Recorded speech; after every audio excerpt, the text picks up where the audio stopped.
va a ser grabado como tal. Muy bien. Bueno, entonces, medias res. La última vez estuvimos ahí como haciéndonos la pregunta del tema de transiciones, ¿cierto? Y bueno, lo que ya lo mencioné hace un rato, lo que surgió ahí a la superficie es de que posiblemente, sin caer en estereotipos, de que posiblemente en el sur global no hay mayor predisposición, sino es casi pan de cada día de las personas de actuar según las situaciones cambiantes y que posiblemente en el norte global, que a la primera vista pues es distinto, y yo pensaba sinceramente que ahí es más fácil, que de pronto es más difícil. Bueno, eso es muy difícil ahora decir, ¿y dónde es más fácil, dónde es más difícil? Obviamente es un reto tanto en el norte como en el sur y eso es algo lo que tiene mucho que ver también con la predisposición como persona, porque eso lo vimos también la última vez, que las transiciones al final empiezan por lo general más bien de abajo hacia arriba y juega mucho un papel, digamos, de la capacidad de nuclearse, de construir masa crítica o como otros dicen, relaciones críticas como tal. Pero perdón, la última vez nos hicimos también otra pregunta. ¿Hasta qué punto esta predisposición de transiciones se volverán más atractivas a partir de que sean económicamente rentables? Eso era una pregunta que nos surgió también la última vez y sobre lo que queríamos más bien indagar un poco más. O sea, ¿hasta qué punto es más atractivo cuando es económicamente rentable? Casi diría yo de que eso es más válido para el sur o es igual válido para el norte. Y lo que nos ocurrió la última vez también, donde quisiéramos en lo posible profundizar un poco, es el tema de la conectividad, las conexiones con otras y con otros rumbo a transiciones, pensando en redes, logrando incidencia política, que obviamente ya incidencia política en ese sentido significaría más bien ya el nivel meta como tal. No tenemos ahora una charla magistral sobre eso. Yo estoy seguro de que cada uno de nosotros nos guardamos aquí ciertas lecturas sobre el tema y con eso yo doy por abierto el debate para ver. Entonces, ¿cómo volver más atractivo el tema de transiciones? ¿Hay posibilidades de volverlos más atractivos? Posiblemente también con la pregunta, ¿y qué papel pueden jugar universidades en esto? Lo que mencionó Miguel hace un rato, digamos, la conectividad con el territorio.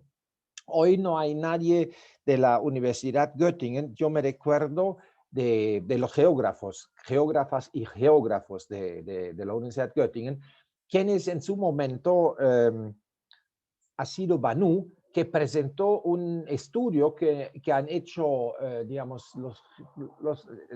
el Instituto de Geografía de la Universidad de Göttingen, donde dio cobertura sobre experiencias y procesos de transiciones, sobre todo ligado a lo que es el tema de consumo de comida en la región que rodea la universidad. Entonces ahí sí nos encontramos también con este fenómeno de transiciones y qué tiene que ver instituciones de la educación superior con esto. No sé quién se anima de meterse a la piscina, yo ya estoy adentro y no es muy frío. A ver. Si quieren, o levantan la mano o abren el micrófono. Somos actualmente 6 personas, eso es chévere, entonces no hay que hacer mucha fila. Adelante.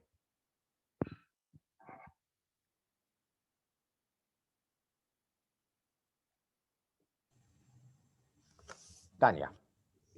A ver, creo que ese es el desafío en realidad, ¿no? Cuando hablamos de transiciones, el mostrar o de estas transformaciones socioecológicas, de estos cambios socioeconómicos, de esta reconfiguración de las relaciones, precisamente creo que el desafío está en ir más allá, lo que a Gloria le gusta, ir más allá de simplemente la reflexión teórica, ¿no?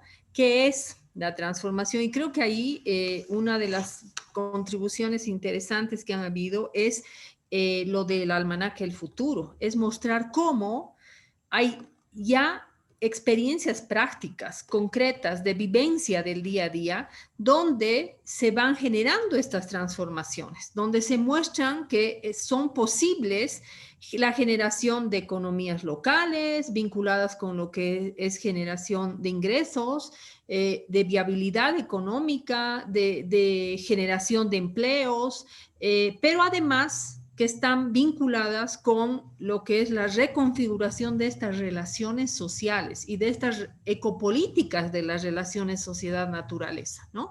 Es decir, es posible generar estas transformaciones donde se incorporan estas economías, donde se reconfiguran los relacionamientos sociales, donde se reconfigura incluso las miradas, los imaginarios, las percepciones, pero las vivencias en torno a lo que es la naturaleza también, ¿no? Es cómo es posible también convivir en armonía con los ecosistemas en los que estamos insertos. Creo que ese es el desafío, ¿no? Visibilizar todas estas transformaciones que están generando a su vez transformaciones respecto a lo que son las condiciones de vida, los relacionamientos, insisto, pero cómo también es posible generar economía, ¿no?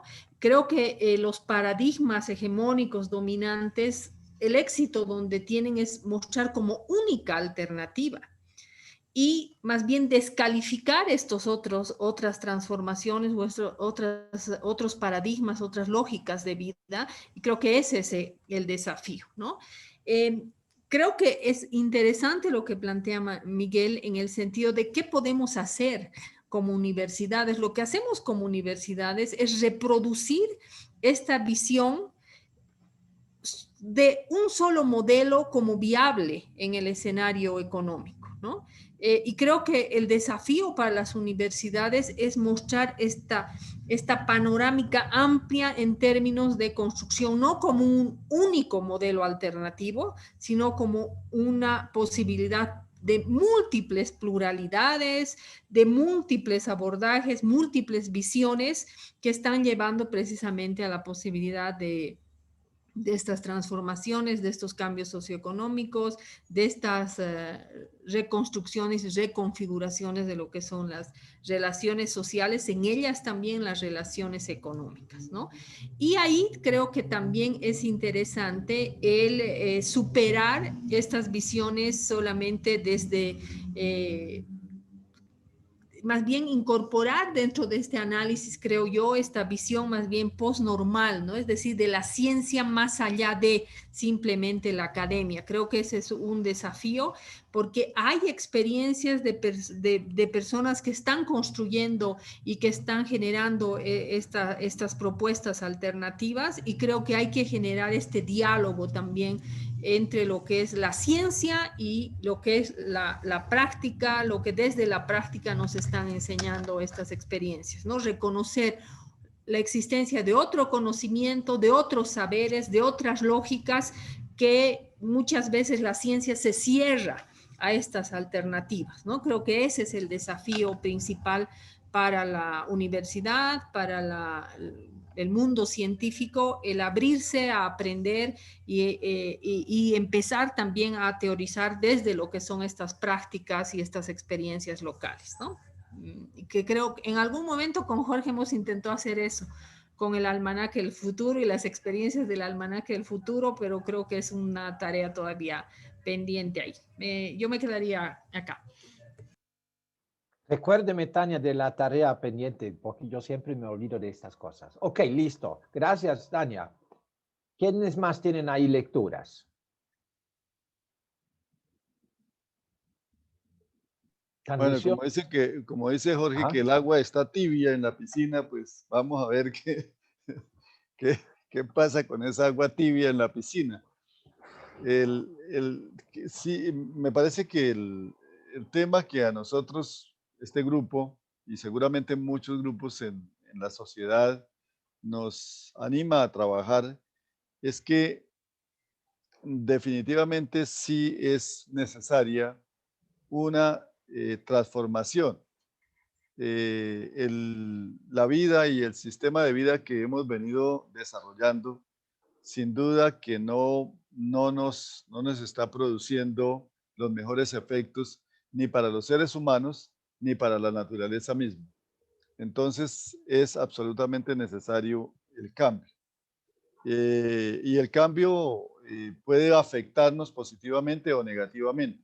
La pregunta es que estas transformaciones, ¿cómo hacemos para que estos cambios afecten positivamente a la sociedad y afecten positivamente eh, todo el planeta?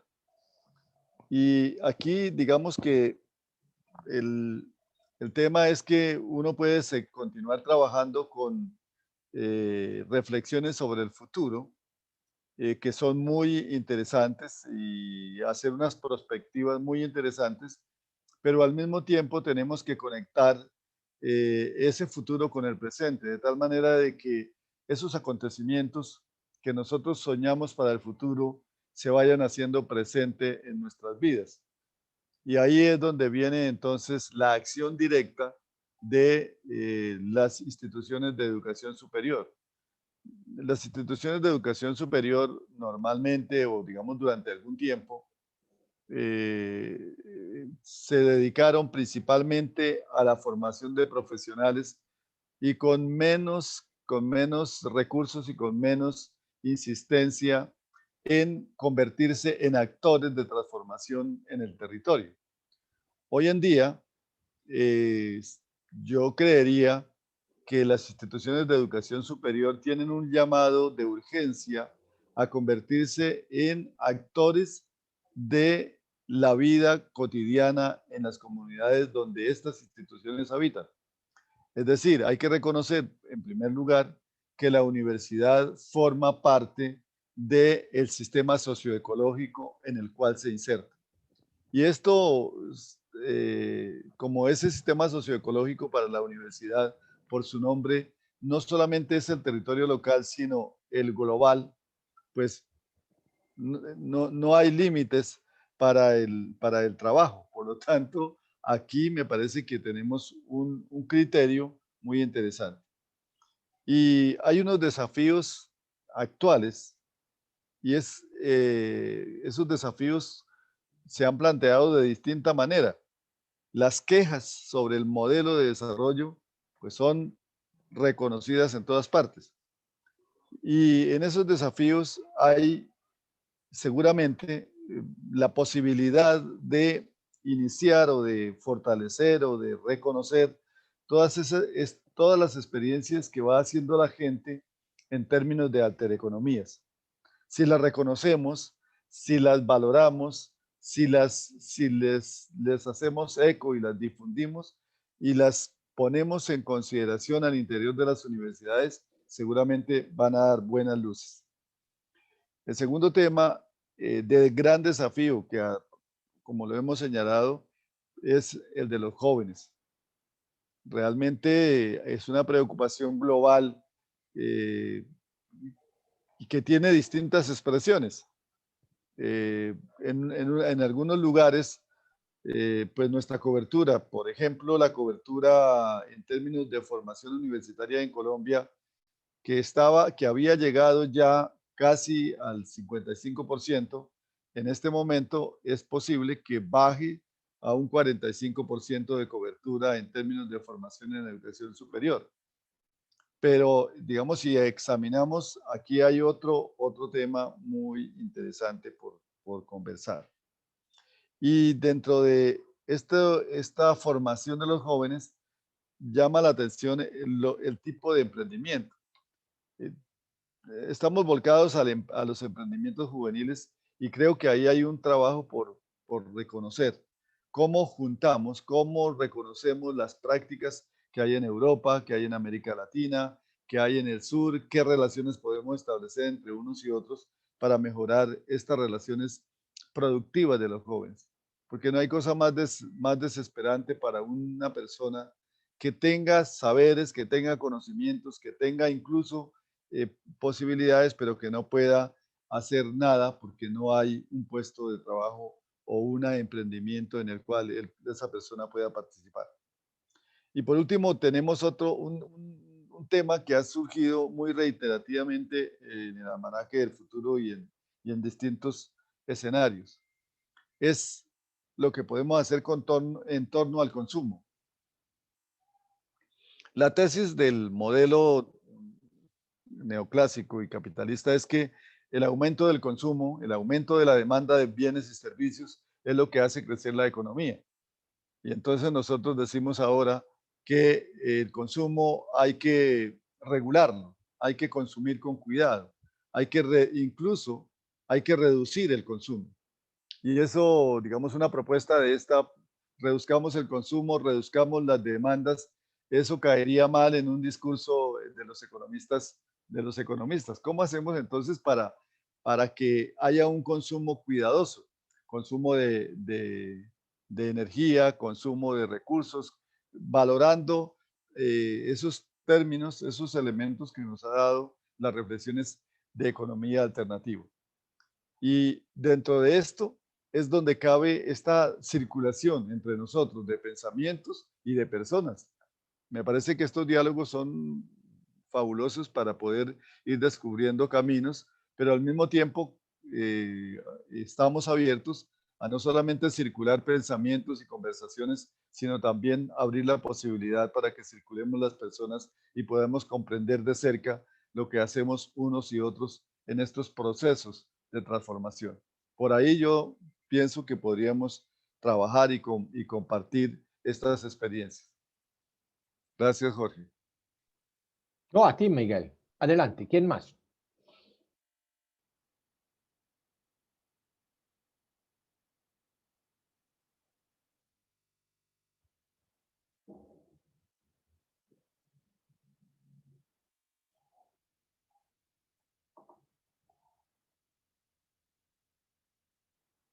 Como tengo el micrófono abierto, me desprendo de la moderación y opino un poco, ¿cierto?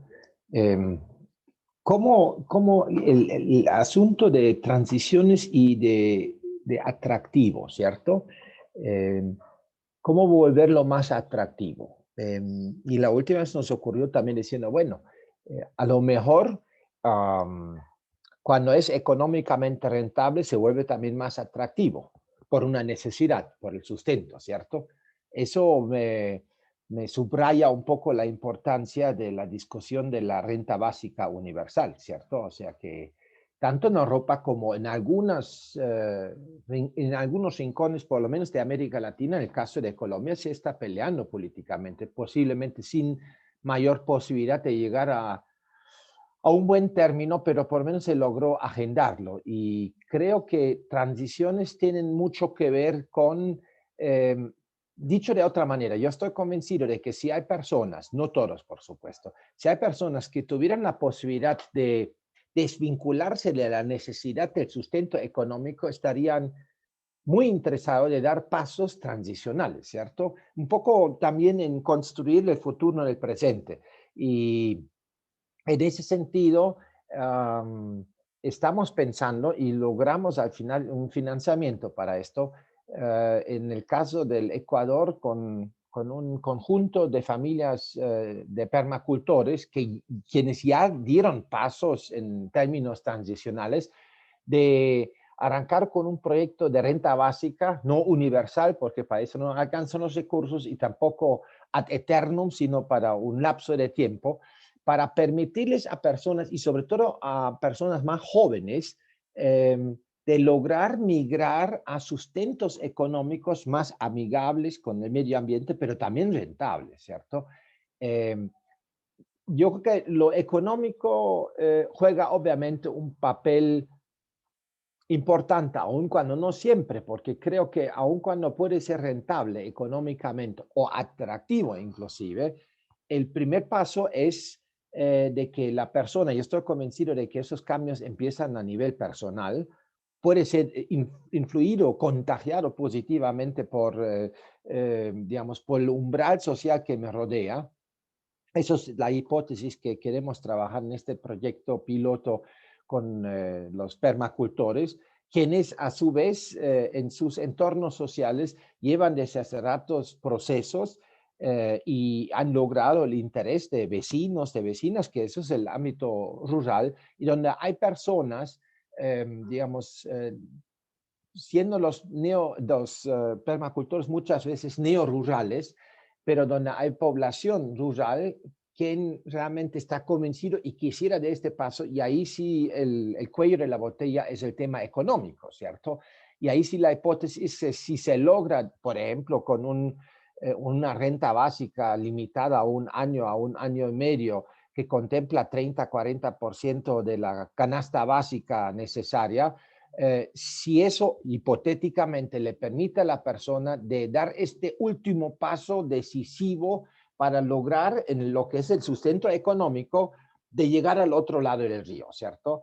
Pero antes de lo económico, creo que en mi lectura, es decisivo que la persona, el individuo, discrepa con la situación actual y quisiera entrar en una lógica transicional, ¿cierto? Y ahí sí, lo que dijimos también la última vez, hemos visto por un lado, el tema económico es muy importante, uno. Pero lo otro, lo que hemos visto también es las conexiones con otras y con otros, tanto de ida como de vuelta. O sea, por un lado, con mi ejemplo de siempre, de que yo intento no utilizar bolsas plásticas, ¿de acuerdo? Y casi siempre lo logro, pero tengo que admitir, lo logro a partir del momento en que mi hija Isabela me dijo varias veces cuando yo me iba a mercar, decir, papá, ¿tienes las bolsas de yute o no? Y si no, me hubiera salido N veces olvidándome de las bolsas y al final hubiera terminado otra vez con bolsas plásticas. Bien, ¿por qué lo cuento un poco? Lo que me pasó en varias oportunidades, si me he ido a hacer las compras y al final ya por más en la caja, cuando ando con mis bolsas, hubo hasta personas que me querían comprar las bolsas, ¿cierto? Las bolsas de Fique, que los compré en Curití, muy cerca de San Gil, de una cooperativa o de una empresa asociativa que nació hace ya casi 30 años y Miguel ha sido tan generoso de llevarme cuando era aprendiz, cuando esta gente estaba apenas organizándose. Hoy en día es una empresa asociativa que produce varios artículos muy bonitos y ahí sí compré las bolsas. A lo que me voy un poco es de que una cosa es predicar no utilizan bolsas plásticas. Con esto, por lo general, ¿qué se logra? Se logra de que las personas se sienten como no muy bien en la medida en que dicen, conchale, yo sigo utilizando bolsas plásticas. El mensaje positivo no verbal es que cuando ven bolsas que de pronto inclusive son bonitas, no por ser caro, y empiezan a preguntar, ¿y dónde consigo las bolsas? ¿O me lo podía vender? O cosas por el estilo. A lo que me voy es, eso es conectividad, ¿cierto? De contagiarse positivamente o dicho de otra manera, de asumir una contradicción más, diciendo qué bonito las bolsas y lo podría hacer yo también y la próxima vez que voy a mercar no tengo las bolsas, utilizo otras las bolsas plásticas. O sea, es como darse cuenta de la incoherencia en la que vivimos. ¿Sí? Eso no funciona con todas las personas. Algunos a lo mejor aman las bolsas plásticas para quedarnos en este ejemplo. Pero yo estoy convencido de que la conectividad es algo importante. Por un lado, para transportar mensajes positivos y los mensajes positivos tienen un impacto motivacional, ¿cierto? La cuestión muchas veces es hasta qué punto este empuje motivacional alcanza para que nosotros como seres humanos seamos capaces de empezar a romper esquemas y concretamente de cambiar rutinas. Y ahí sí quisiera inclusive hablar en singular, una rutina, porque si quisiéramos de una vez cambiar varias, lo mejor es vamos a cambiar nuestra narrativa, pero la cotidianidad no refleja esos cambios, ¿cierto? Entonces, creo que ahí hay varios aspectos. Uno es que posiblemente lo económico, y ahí me reafirmo un poco todavía en lo que pienso, que en el norte global posiblemente los márgenes económicos no tienden a ser tan vulnerables como muchas veces en el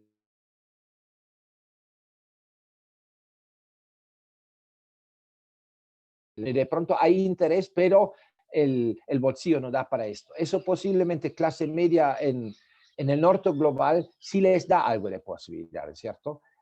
A la vez, de forma provocativa, creo que en el norte también es factible de entrar en transiciones sin cuestionar el sistema. sino seguir atendiendo la lógica establecida del desarrollo y de cosas por el estilo, que creo que en el sur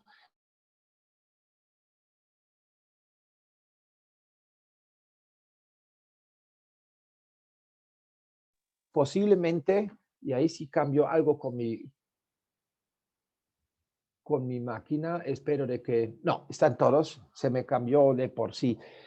Pero ahí termino con lo que yo quería decir. O sea, yo creo que para lo económico sí, pero para mí juega un papel muy importante también de dónde surge esta motivación a nivel personal, porque eso empieza a nivel personal. Posiblemente influido, motivado por otros terceros, y ahí sí entra el tema de redes, de incidencia social, de mensajes positivos.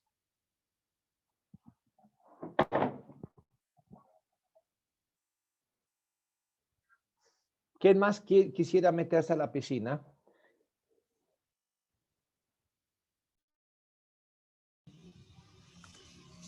A ver, con lo último que dices, Jorge, creo que tiene en realidad distintas dimensiones este proceso de transformación, ¿no? Y creo que sí, sin duda, el hacer más atractivo, pero para iniciar el proceso, para darle una dinámica, para generar estas conectividades, es central el asumir un rol político que tenemos como ciudadanos a pie, como individuos que podemos generar esa transformación, ¿no? Eso que siempre, cuando se habla de estas transformaciones, de estas transiciones, muchas de las dudas van en torno a cómo podemos generar transformaciones a nivel grande, macro, global, ¿no?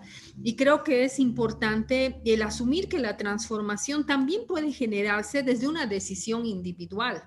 Y cómo a partir de esa decisión individual puedes ir generando esas conexiones, esas motivaciones, esos contagios, esas redes, aunque sea en tu entorno más inmediato. Pero también abrirte a aprender de otras transformaciones o de otras decisiones y transiciones que se están generando en tu entorno inmediato, que creo que es importante para generar ese proceso de cambio, ¿no? Y ahí, sin duda, lo educativo, cómo se va generando todo un proceso también de educación en torno a, es muy relevante, ¿no? Porque creo que hay que ir reaprendiendo en términos de ir construyendo las posibilidades de formas de convivencia distintas, de convivencia en lo micro, de convivencia de lo micro con lo macro, de ir generando y valorizando también, revalorizando esas transformaciones en espacios todavía locales. Creo que ahí es donde encontramos muchísimas más experiencias de transformación y cómo podemos también valorar estas transformaciones individuales y lo micro para poder realmente impulsar lo que es estos procesos de transformación, ¿no? Yo también pienso que el hacer atractivo está vinculado también con generar transformaciones culturales. Las culturas, tenemos que cambiar nuestra cultura de vida hoy, ¿no? Esto que en algún momento también en el curso de Alter Economías hablábamos de la necesidad de construir nuevas culturas de vida, ¿no? Donde en realidad lo esencial de la vida, del relacionamiento, del proveer, del satisfacer necesidades, tienen que cambiar, no puede ser esta misma lógica consumista, esta misma visión de éxito, no puede ser esta misma lógica incluso vinculado con lo que se enseña en las universidades. Tenemos que cambiar el chip y cambiar la lógica y la cultura de vida que tenemos, ¿no? Y ahí creo, como tú mencionabas, tu experiencia con Isabela es clave el rol que juegan los niños y los jóvenes en el proceso. Muchas veces queremos solamente transformar el mundo adulto, pero creo que las principales enseñanzas de cómo se está internalizando también estas nuevas culturas de vida, estas nuevas lógicas, esta educación, están en los niños. Yo también tengo experiencias de esto por ejemplo, de la producción de tus propios alimentos, aunque sea en pequeñito, de mi hija, que mi hija se ha enamorado de eso y ahora es a la que más le interesa trabajar eso y me dice, mamá, tenemos que hacer esto y el otro. Entonces creo que los niños y los jóvenes son clave en el proceso de transformación y creo que estamos en un escenario además muy interesante hoy, donde la juventud está asumiendo nuevos protagonismos. Y creo que hay que darle la posibilidad de que esos jóvenes empiecen también a ser actores, reconocer la agencia ciudadana, la posibilidad de transformación de los jóvenes y niños en esta sociedad que realmente nos plantea múltiples desafíos en términos de realmente pensar en la posibilidad de un futuro y especialmente el protagonismo que los niños y jóvenes tienen que tener en esa construcción de futuro.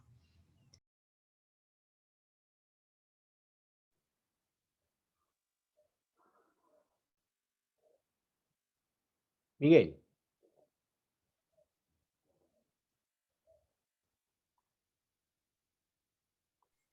Me gusta lo que acaba de señalar Tania, en términos de que realmente un, un punto de partida para hacer atractivo cualquier trabajo es que tenga una resonancia, digamos, de ciudadanía. Eh, Gloria, al final de su presentación, señalaba que ahora está interesada en desarrollar cómo es la ciudadanía. Realmente, pues, nosotros somos ciudadanos de un territorio, ciudadanos de un país y ciudadanos del mundo, ciudadanos de la casa global. Y hay que estar promoviendo en términos generales esas nuevas ciudadanías. El ciudadano consumidor o la ciudadana consumidores, toda la palabra se resumía en consumers, somos consumidores. Básicamente para el Estado con mucha frecuencia somos consumidores y pagadores de impuestos y nada más. No somos sujetos de derechos. Y ahí es donde viene, me parece que el tema de una ciudadanía con derechos reconocidos y trabajados en colectividad. Pero yo sigo siguiendo la conversa que propone Tania. Hay que llegar, me parece a mí, a construir que haya emociones positivas, crear emocionalidad, porque los cambios, si bien es cierto que pueden acontecen por raciocinios reales, son motivaciones fundamentalmente dadas por la emoción. Entonces, aquí nos toca trabajar, hacer atractivo el mensaje y hacer atractivo las prácticas a través de emociones. Pero una sola persona se puede emocionar, como señala Jorge. Yo me puedo emocionar con llevar siempre mi bolsita de yute o de fique o de algodón para el mercado. De hecho, yo he hecho también esa misma experiencia y la gente termina diciéndole tan bonitas esas bolsas que trae don Miguel o dónde las hacen. Aquí hicimos una distribución con Cobilados, que es una cooperativa también de tejidos de fique y ecofibras.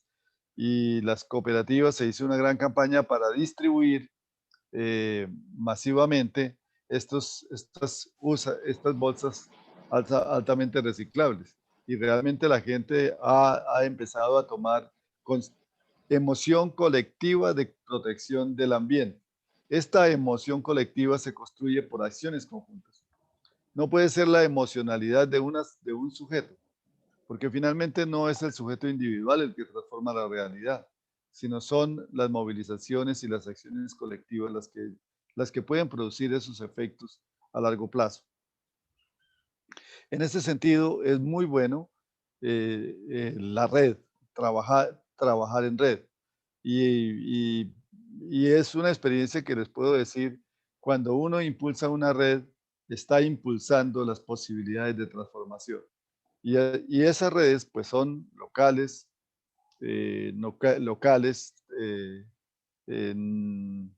territoriales más amplias y nacionales e internacionales. Pero lo primero es la red.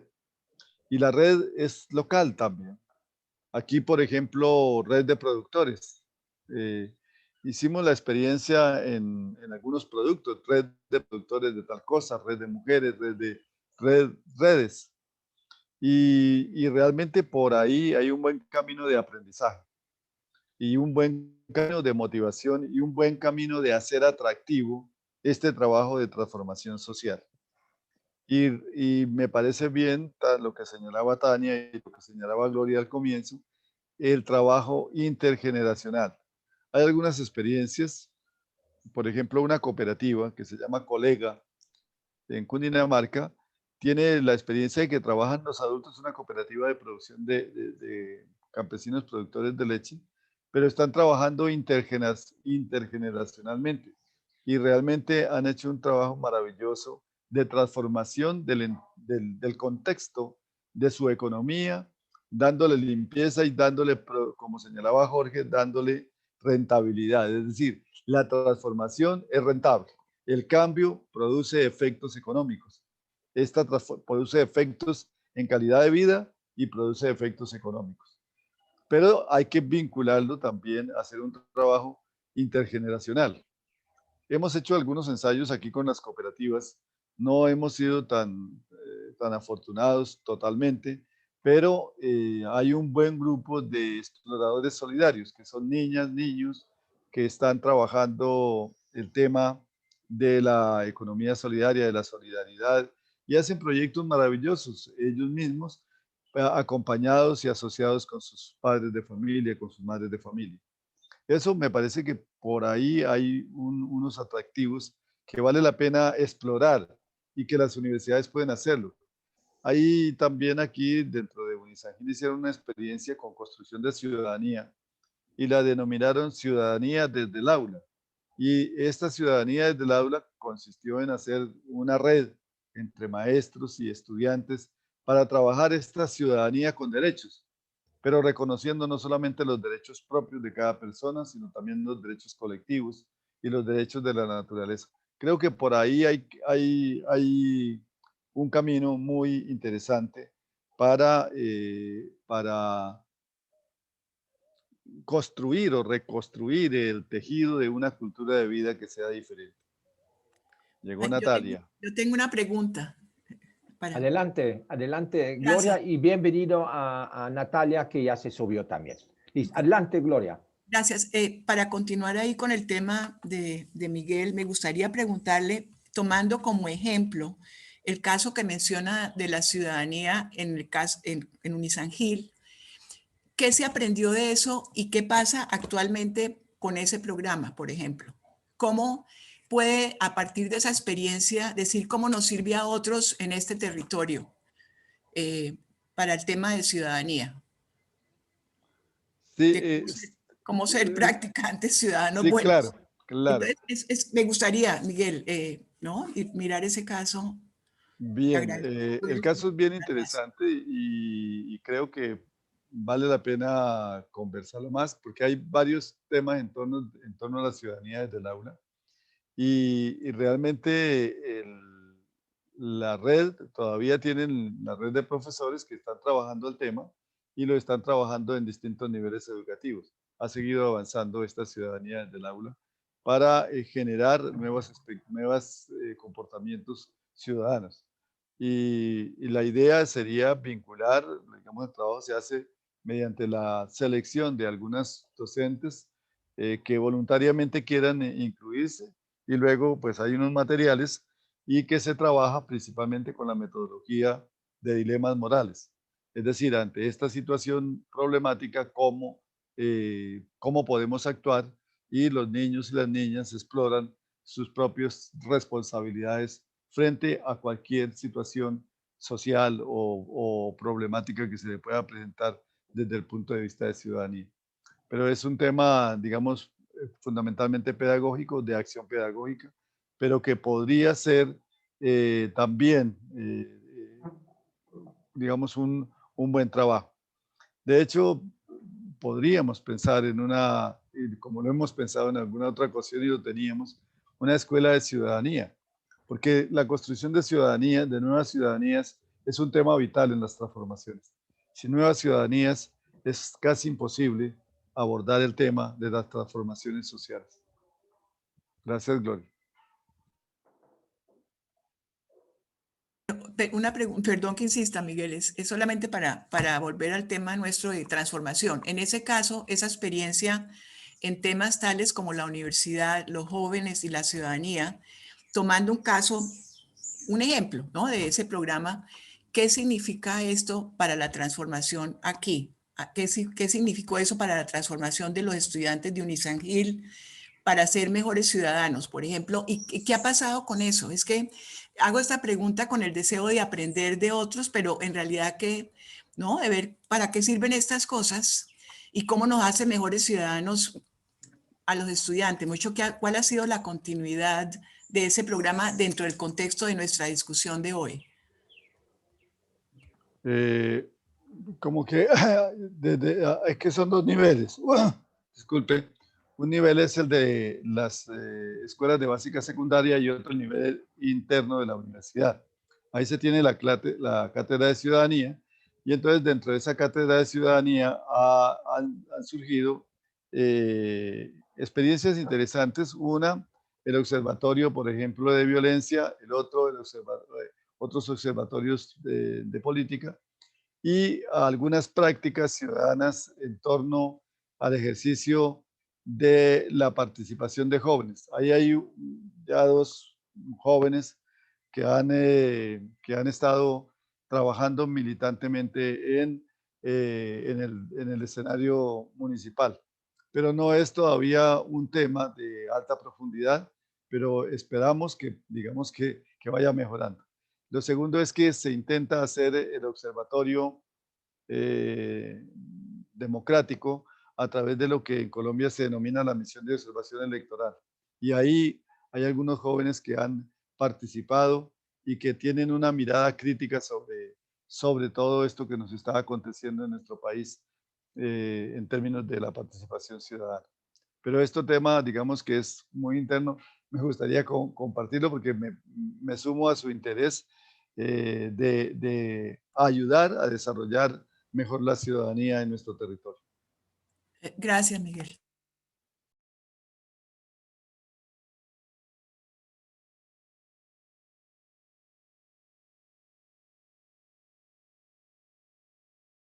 Yo tengo una pregunta.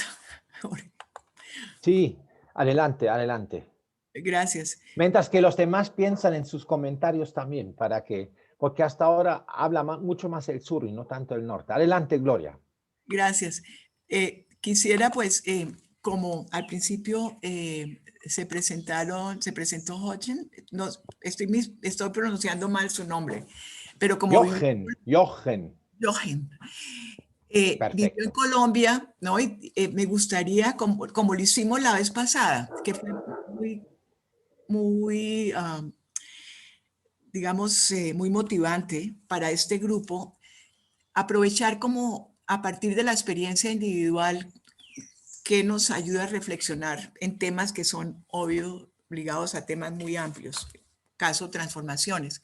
Entonces, quería saber si tenía algún comentario sobre su experiencia en Colombia y como que ha observado dentro de las cosas que hemos discutido acá, si es que no lo puede hacer, como de tema de transformación desde cualquiera de estos temas que hemos tratado hoy, pero como de una visión personal, digámoslo. Sí, sí, creo que tengo una observación más o menos personal con referencia a lo que mencionó Jorge al principio de la reunión, ¿no? Que al principio pensaba que en el norte iba a ser más fácil y en realidad yo pensaba alguna cosa más o menos amorfa antes de llegar, y ahora sí es como... veo que, por ejemplo, comparación directa entre Colombia y Alemania en esta crisis de la pandemia, que cognitivamente creo que les cayó mucho más fácil a los colombianos ajustarse a otra crisis, porque estar en una crisis, tener algún tipo de peligro, tener algún tipo... pues eso no es tan nuevo, eso no es tan extraordinario. Y además en las narrativas de crisis a que se acostumbraron los alemanes, siempre son narrativas tipo crisis más o menos apocalípticas, ¿no? Pues durante la Guerra Fría era la visión de la guerra nuclear, etcétera, etcétera.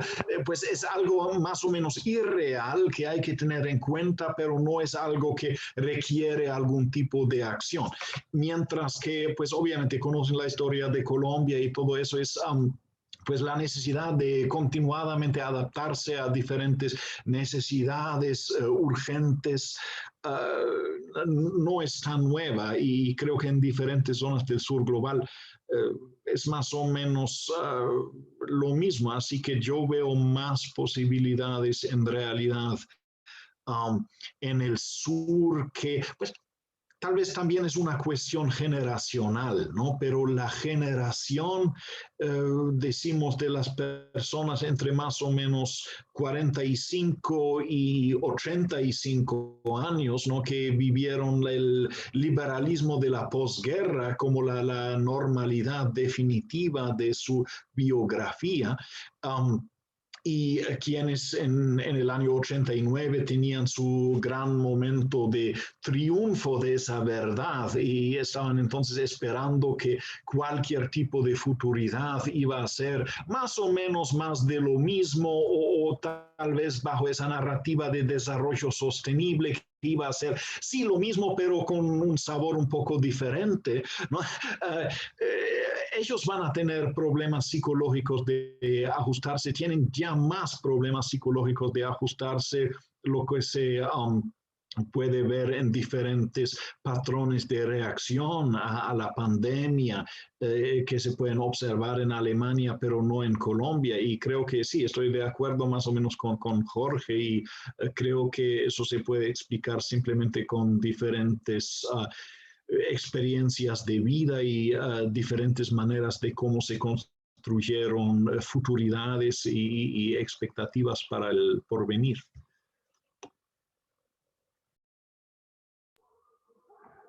Gracias.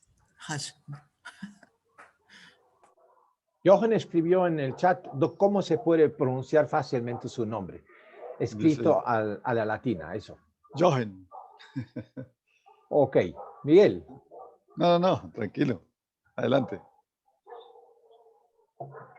Yo coincido plenamente con lo que mencionó Jochen ahora, ¿no? De, digamos, esta radiografía que ayuda a entender también, bueno, digamos, particularmente ahora, posiblemente en Alemania, aun cuando no creo de que sea tan distinto, por lo menos en el centro de Europa, y esta capacidad de improvisación a la fuerza, ¿cierto? A la fuerza, no porque guste, sino porque uno está acostumbrado en el sur global mucho más de vivir en una cierta inestabilidad.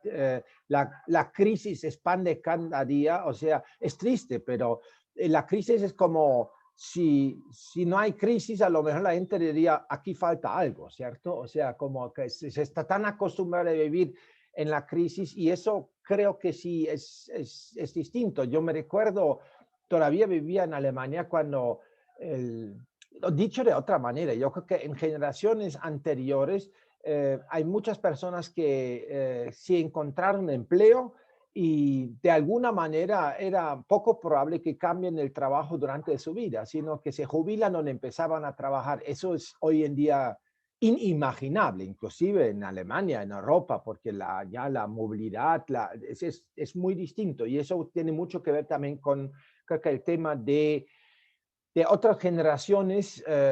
Tania lo mencionó también, Miguel, para quienes a lo mejor es horroroso imaginarse de que empiezan a trabajar y aún cuando se sienten a gusto, de tener que imaginarse, y aquí voy a trabajar hasta que me jubilo. Inclusive los jóvenes, muchas veces, cuando se habla del tema de jubilación, es un tema muy delicado, ¿cierto?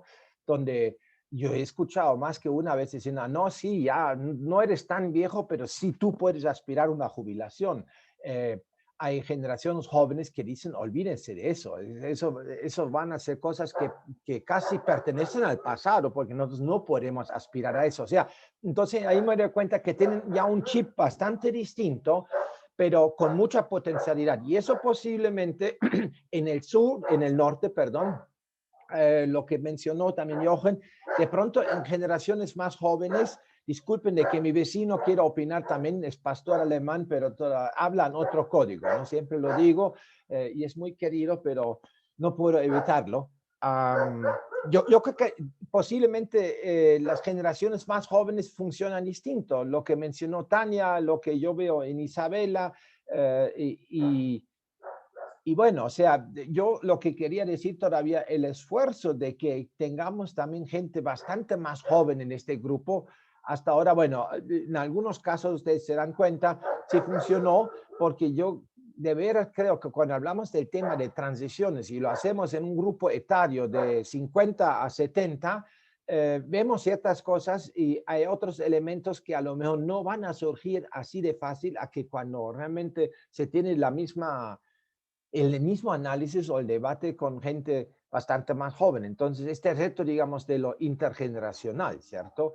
Que en eso yo creo que juega un papel muy grande. Y creo también de que, y ahí voy otra vez un poco más al norte, pero con el riesgo de que es para mí más resbaloso todavía el norte que el sur, porque llevo 30 años fuera del norte. Creo, y eso lo veo siguiendo trabajando con mi senior, y me llaman asesor, entonces yo a veces digo provocativamente, ¿a quién es asesoro yo? Ustedes como me dicen no se dejan asesorar, ni por el Espíritu Santo.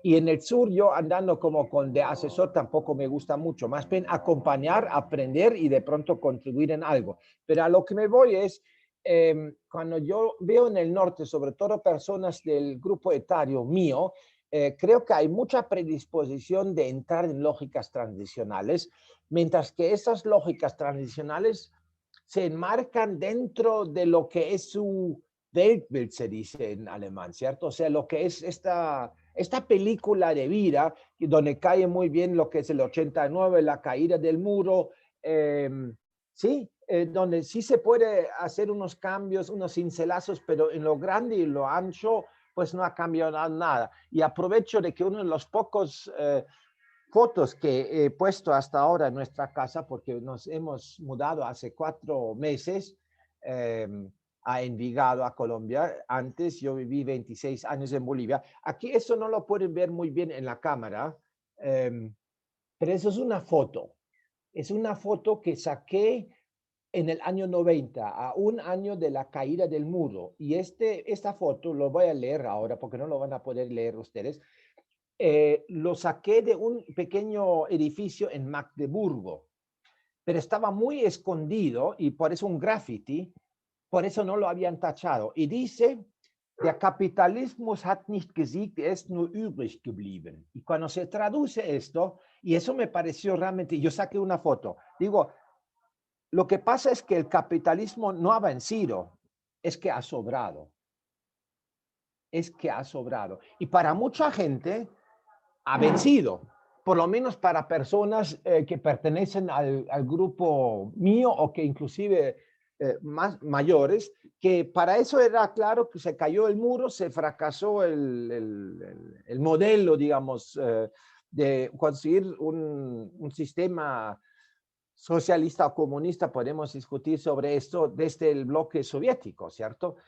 Cuando hoy en día, digamos, cuando hablamos de altas economías, y ahí vale la pena también mencionarlo, porque lo decimos así como pan caliente, Gloria lo conoce, Tania, Jorge, Miguel y yo, estamos desde hace un par de meses realizando un curso universitario, pero abierto, desde la Uni San Gil en este caso, sobre economías más allá de lo que es la economía ortodoxa, altas economías de crecimiento, economía del bien común, etcétera, etcétera, etcétera.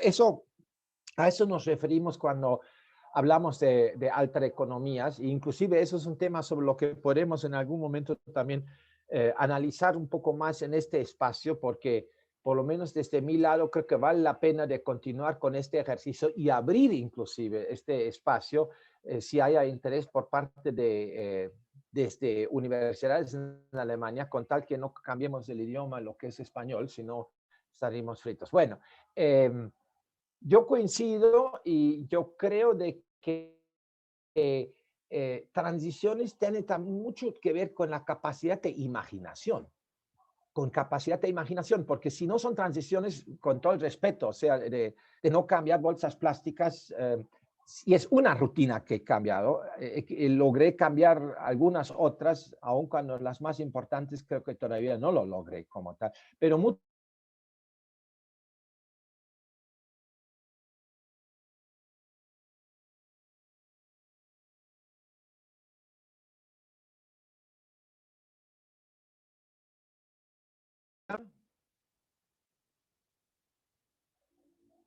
me perdí. Si me podían decir, Ya si me volviste, ya escuchan. volviste. Ya Perdón. volviste, ya. Ya, gracias, porque se me cayó todo y bueno, entonces no voy a ocupar más el espacio como tal con miedo de que se me caiga de nuevo, ojalá que no. Yo creo que mucho tiene que ver, que transiciones tienen que ver también con capacidad de imaginación, de decir si es factible, si no es factible. Y ahí hay muchísimas personas, posiblemente gente mayor, con mucho más restricción que gente joven, los que no tienen esta dificultad de miopía de no poder imaginarse cosas. Jorge, ¿puedo hacer un comentario?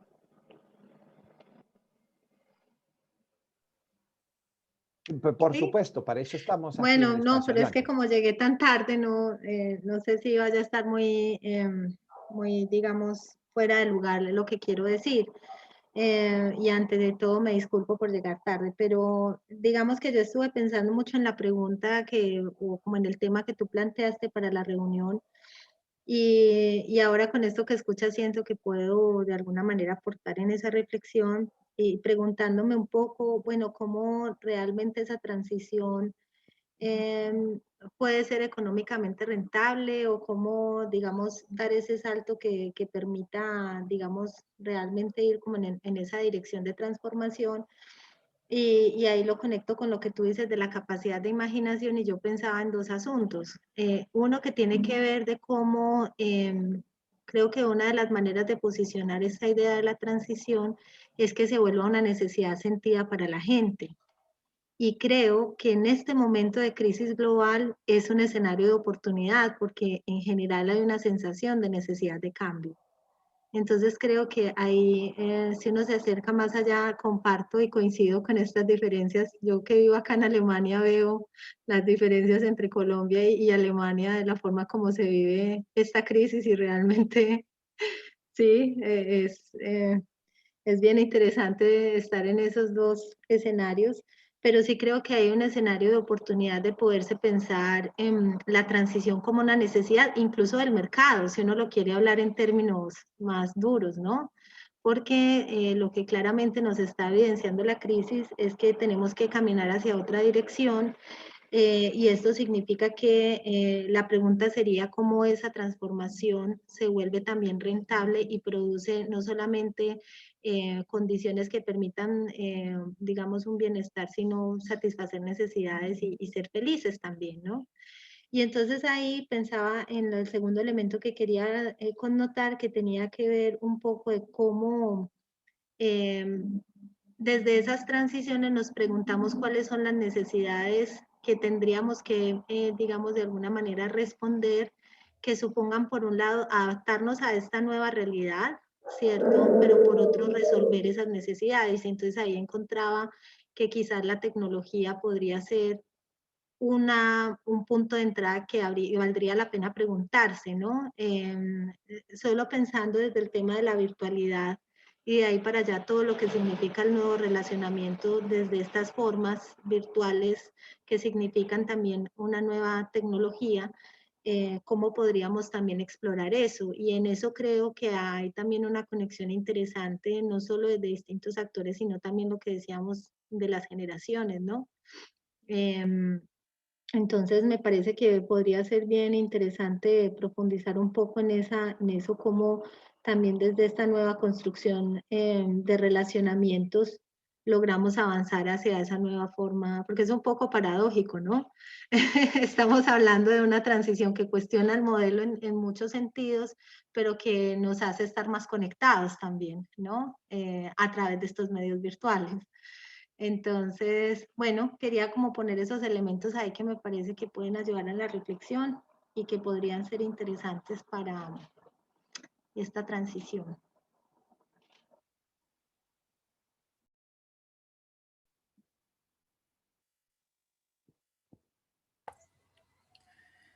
Bueno, a mí me gustaría quizás hablar en voz alta, así que desde una reflexión más personal de vivir aquí en un pueblo que de cierta manera refleja aspectos sociales importantes en cuanto a transformación, ¿no? En Colombia, no sé a qué nivel, a todo nivel, pero vemos que hay como un movimiento de ciudad, de residencia de ciudad al campo, y entonces muchos pueblos se están transformando porque llega gente nueva, ya sea porque son de la familia que se fueron y vuelven, o porque la gente de la ciudad también quiere cambiar eso. Entonces creo que somos microcosmo de algo que se está dando, en este caso en Colombia. Y una de las cosas que me parece importante, ¿no?, reflexionar vuelvo al punto de ciudadanía y cómo, no, en mi caso es, ¿cómo puede ser uno ciudadano en Colombia? Y siempre digo, es muy difícil. Entonces estoy aprendiendo. Y lo que he encontrado acá como ejemplo es que cuando hablamos de transformación, yo diría que hay unos factores que Miguel también conoce mejor, que es una historia, ¿no? Y de como ustedes mencionaban en el caso de Alemania, y esos que han pasado por un periodo de conflicto, de guerra, como fue en esta zona, de violencia, los que quedan, que son los abuelos y los padres de las nuevas generaciones. En este caso, los más activos permanecen con recuerdos históricos de lo que vivieron de dos partidos políticos que se reflejan todavía en la manera como se relacionan aquí en el pueblo, ¿no? Y a la vez se van dando cambios y transformaciones de otros agentes nuevos, caso paramilitarismo, ¿no?, de los nuevos políticos que hay en Colombia, de la influencia que tienen.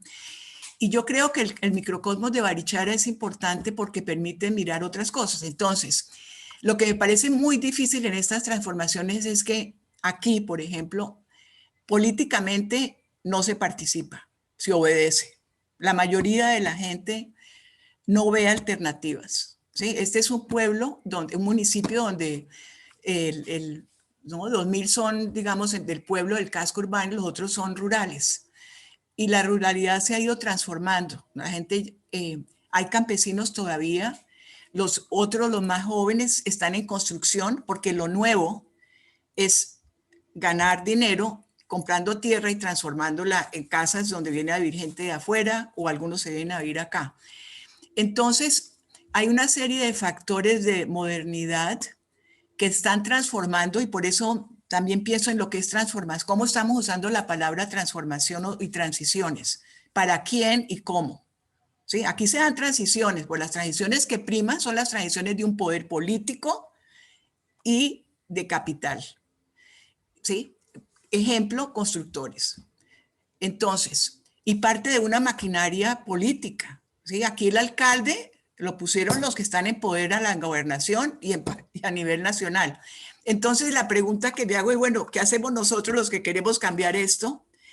¿Y a dónde vamos? ¿Dónde practicamos la ciudadanía? Y es muy difícil porque pueden haber redes, hay muchos chats, todo el mundo habla de transformaciones, etcétera, y con muy buenas intenciones que reflejan, por ejemplo, los temas que hemos tratado, que por ejemplo ha mencionado Tania hoy, ¿no? El tema de sacar nuevos mercados, de buscar maneras alternativas, y este es un ejemplo de mucha gente joven, tanto de Barichara como de afuera, que busca producir de una manera diferente, mucho más consciente con el medio, etcétera.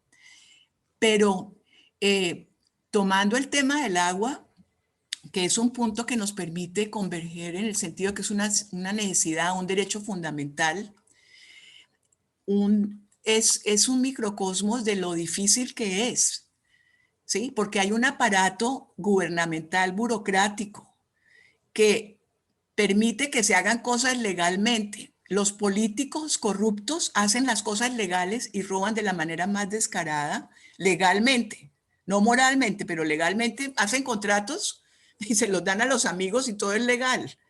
Entonces, por ejemplo, tomando el agua, lo que es Aquascope, un acueducto cooperativo, cómo se ha transformado desde que lo crearon en la pastoral social acá, una de las pocas instituciones que funcionan en este pueblo, y cómo lo han tomado los políticos en este momento. La cooperativa de ahorro y crédito, la misma cosa. Entonces, y esas son privadas, digámoslo así, ¿no? Eran y ya las han ido transformando. Todo lo han podido cambiar y transformar y hacer transiciones hacia la gente más corrupta y protegidos por las instituciones estatales y gubernamentales. Les doy el caso. Nosotros hemos presentado derechos de petición, casos, y mire, aquí tengo folders de todo esto, es veeduría, ¿cierto? Cartas y cartas y cartas. Y al final, sí, es frustrante. Y les comento esto más en el sentido de cómo trata uno de usar transformaciones usando las herramientas que nos permite la Constitución como ciudadanos con derechos fundamentales, cómo existe un aparato político y cómo existe un pueblo donde se han dado luchas, existen unas instituciones que en teoría deberían tener las posibilidades. Y aquí es donde digo que se refleja precisamente el tema de democracia. Para mí las cooperativas de ahorro y crédito y las organizaciones solidarias nos dan la posibilidad de practicar la democracia, ¿sí? Pero ¿cuál práctica de democracia al final se hace? No practicamos ser asociados. Aquí lo que se practica es tomar esas instituciones políticamente para beneficio de quienes están en el poder político y se han tomado las cooperativas u otras instituciones. Entonces, mi pregunta es, ¿cómo hacemos para transformar y hacer transiciones, ¿no? Tomando esto como ejemplo. Si aquí en Santander, en esta parte, tenemos de los grupos más fuertes, ¿no? No sé cómo nos estamos mirando o analizando que no vemos la verdad, ¿sí? Y en eso es una pregunta que tengo, ¿no? Responsablemente, tanto como ciudadana como asociada de cooperativas, y lo tomo como ejemplo. Yo me estoy metiendo en estos temas porque pues con Miguel hemos tratado el tema del solidario y cooperativo. No me meto en otros. Por ejemplo, yo podría meterme en educación aquí a nivel local y ver qué pasa dentro de las instituciones de la escuela pública. Pero tomo estas instituciones sencillamente como un reflejo de espacios donde se permite participar democráticamente. ¿Y qué preguntas nos tenemos que hacer nosotros para en realidad poder hacer transiciones y transformaciones, ¿no? Y es difícil. Entonces, yo no sé, y por eso, por ejemplo, en el caso de imaginación, no es que la gente no se imagina, es que hay otras cosas que no les permiten. Y esto lo hago provocativamente con Jorge, que también conoce esta región, ¿no? Y está ahora en Colombia. Por ejemplo, el miedo a que la gente esté nada, no, todavía tenemos miedo, a la gente le da miedo participar, no le gusta estar públicamente. Entonces, en este caso, han tenido una historia también en esta área y queda gente. Entonces, no sé, en este caso, por eso les dije que era como una conversación en voz alta, pero en realidad es preocupante. Por una parte. Por otra, por ejemplo, la semana pasada participé en un foro público de la Comisión Quinta sobre el tema del agua y temas de medio ambiente, y fue muy bueno ver cómo los congresistas escuchaban evidencias de diferentes partes. ¿Cómo damos esa lucha a un nivel más fuerte políticamente? Es otro tema. Tomando eso, estuve también participando en un foro público, no sé si Miguel estuvo en ese, sobre renta básica. Y vinieron académicos muy distinguidos como Jorge Luis Garay, que es como uno de los gurús colombianos respetado por las diferentes secciones, y me pareció muy bueno el ejercicio, digamos, de traer una discusión pública bien documentada, donde nos dieron participación a los ciudadanos. Entonces, en este caso les estoy dando ejemplos de casos macro donde entra, ¿no? Digamos, diputados, políticas públicas, como ejemplos de que sí podemos quizás hacerlo, somos quizás un porcentaje, pero a la vez que pasa en nuestro microcosmos y cómo como ciudadanos podemos hacer algo. Una pregunta que tengo también para todos. A mí lo que me pregunto es, bueno, estamos todavía tan acostumbrados a estos liderazgos donde un hombre, digo hombre intencionalmente, más que una mujer, o quiénes son los que nos motivan. No sé si todavía estamos esperando a que nos venga a inspirar a alguien para poder hacer algo y cómo esa capacidad de nosotros de empoderarnos, sí, es muy difícil que cuente el voto nuestro. Ese es un aspecto. Otro, el bien común. Aquí el agua, como ejemplo de un microcosmos, el agua es individual. Hubo ejemplos de acueductos asociativos, son los únicos que hay, que los crearon CEPA. Miguel lo conoce bien esa historia. Pero al final aquí se construye y el problema es mío. ¿Sí? Entonces, el tema del bien común no lo tenemos. Me parece que existen, como Tania dice, hay muchos ejemplos. Y uno en Colombia se queda admirado de la solidaridad, de la resiliencia de la gente que ha luchado en ciertos territorios, aquí también, y Miguel lo conoce, pero en este momento, ¿sí? Unirnos alrededor del tema del agua como un ejemplo no es fácil.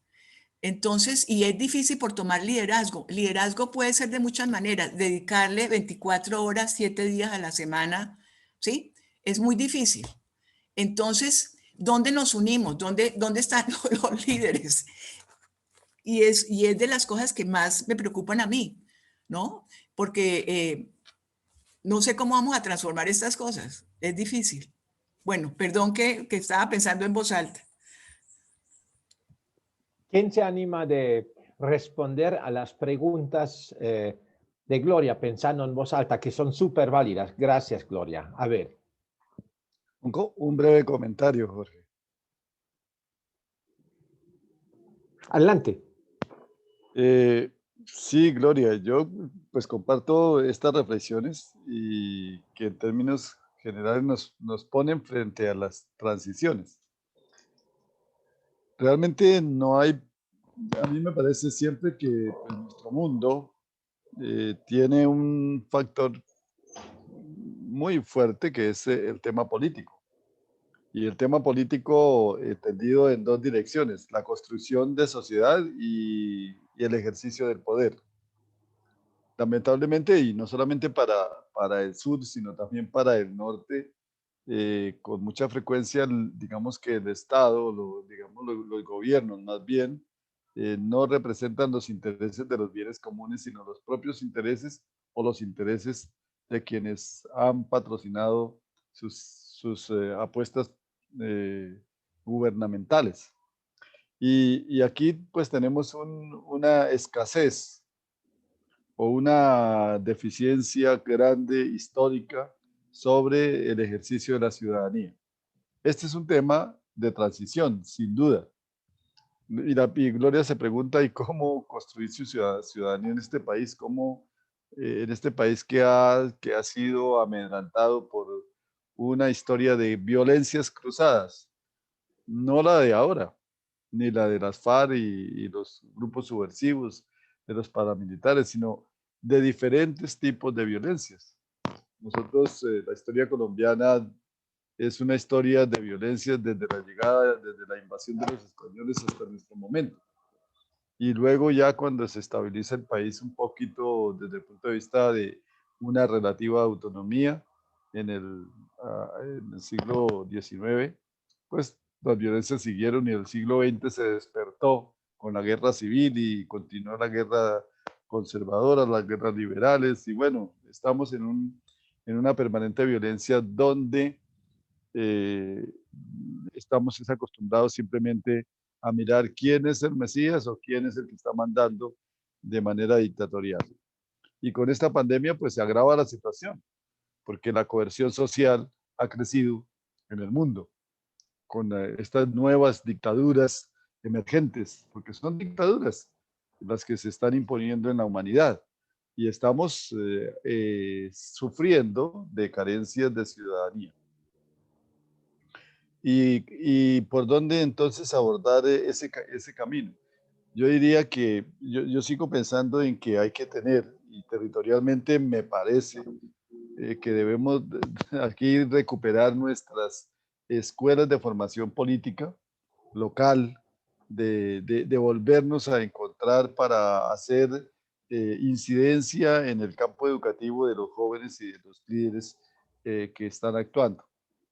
No es muy complicado porque normalmente en nuestra sociedad colombiana los líderes sociales son cooptados políticamente, entonces los líderes se ven obligados a participar, a estar apoyando incluso intereses desastrosos, trabajando contra evidencia.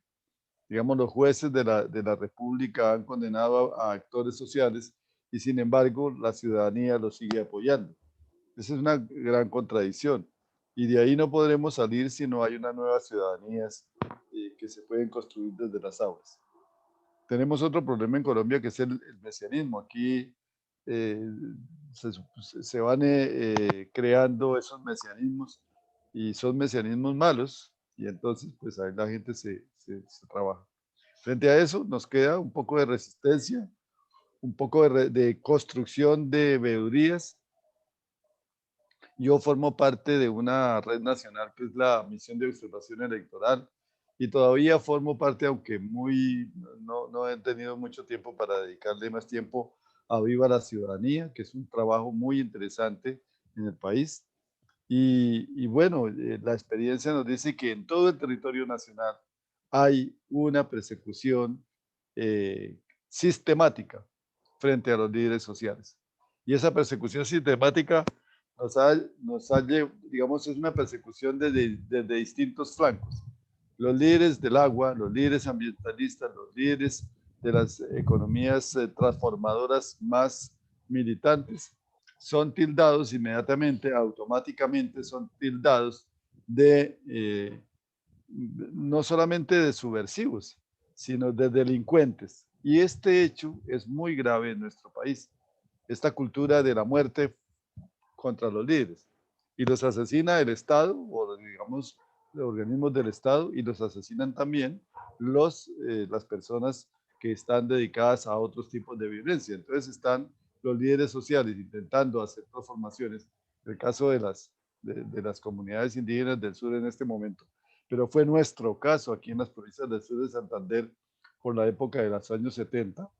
Nosotros aquí sufrimos el asesinato por lo menos de 3 personas y eso, y en los 3 casos comprometidas las fuerzas del Estado. Entonces, es bien complicado este caso porque el miedo se ha convertido en la mayor fuerza política del momento.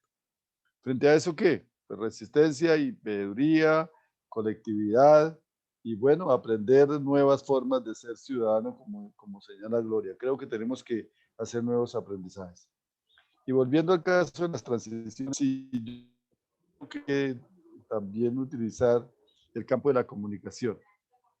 Tenemos ese grave problema de que tenemos una comunicación, unos sistemas de comunicación que son coherentes. Hay una película hecha por un norteamericano, creo que es el Gran Dictador, creo que es el título así sobre un acto de corrupción en México. Y entonces los medios, ahí la crítica es al medio de comunicación. El medio de comunicación crea la noticia, crea el escenario, crea el imaginario y está constantemente bombardeando la población para crear los imaginarios en esta historia. Y finalmente creo que Gloria tiene también mucha razón en lo que es la historia viva. La historia viva es eso que nos quedó del pasado, pero que está viviente en este momento. Y frente a eso también hay que hacer una conversación y un tratamiento con la gente. Me parece a mí que frente a ello hay que hacer como 2 cosas. Uno, seguir impulsando procesos en los cuales en Viva la Ciudadanía una vez publicamos una cartilla que se llamó La subjetividad democrática. ¿Cómo se construye la subjetividad democrática en un país antidemocrático? Eso hay que hacer. Creo que ese es un camino de formación política en escuelas, etc. Y llegar a este logro de nuevas ciudadanías que se expresen y que expresen el valor de las constituciones del mundo, que casi todas las constituciones del mundo señalan actualmente que los seres humanos somos seres de participación, que construimos consensos y que tenemos esa responsabilidad de construir esos consensos.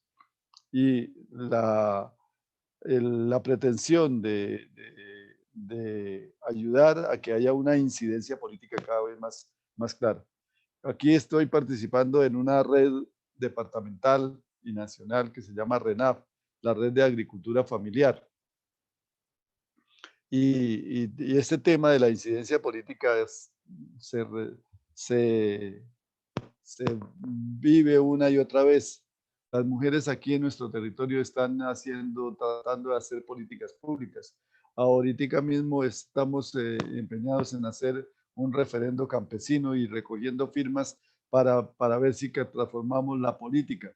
En la red de Unicosor y en el CIRIEC, en ambos casos, estamos buscando cómo hacer una política pública nacional de economía solidaria. Entonces, me parece que ese tema hay que buscarlo y aterrizarlo al mismo tiempo, buscarlo en los niveles nacionales, pero sobre todo aterrizarlo en las comunidades y en los microcosmos, como señala en estos sistemas ecológicos territoriales. Y claro, creo que es una transición que hay que hacer. Pasar de ser un ciudadano subordinado a ser un ciudadano participante, una ciudadanía participante, ciudadanas y ciudadanos que construyamos nuestras propias territorialidades. Gracias. Y allá Natalia tiene levantada la mano. Adelante, Natalia.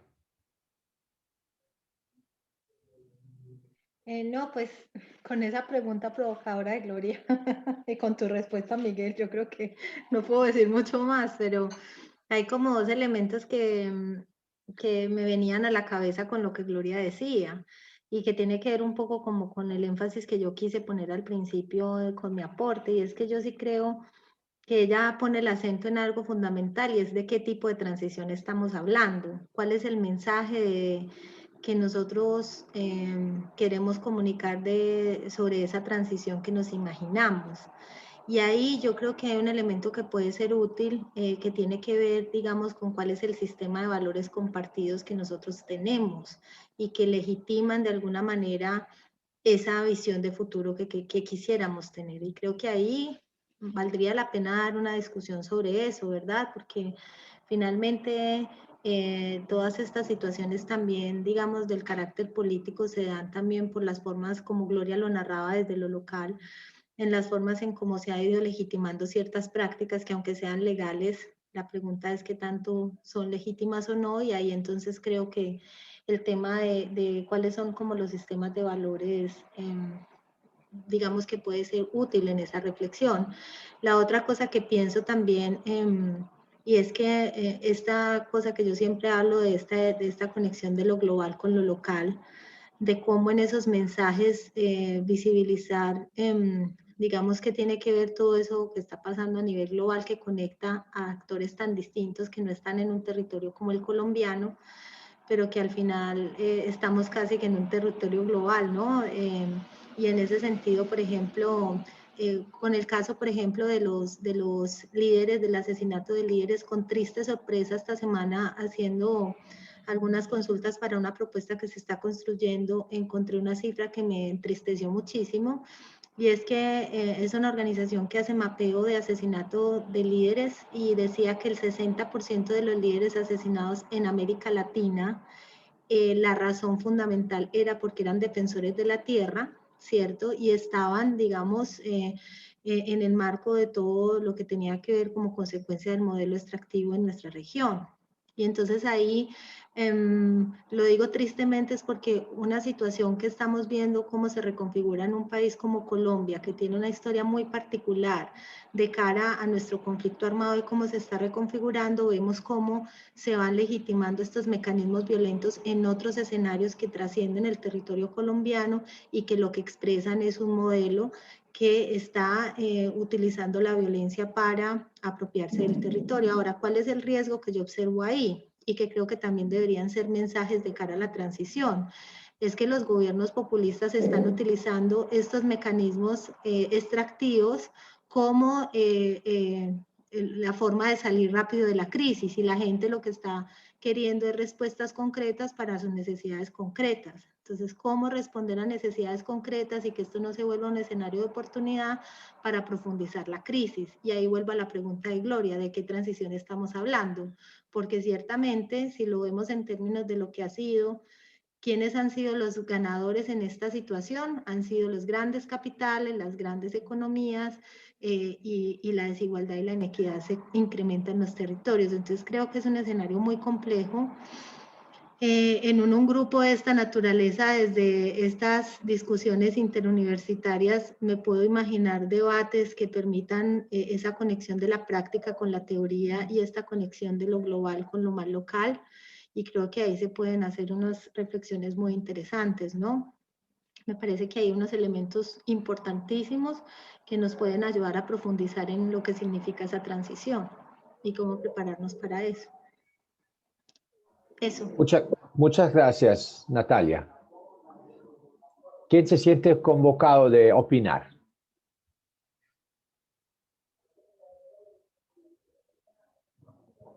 Pues yo estaba pensando sobre lo que planteaste tú, Gloria, ¿no? Y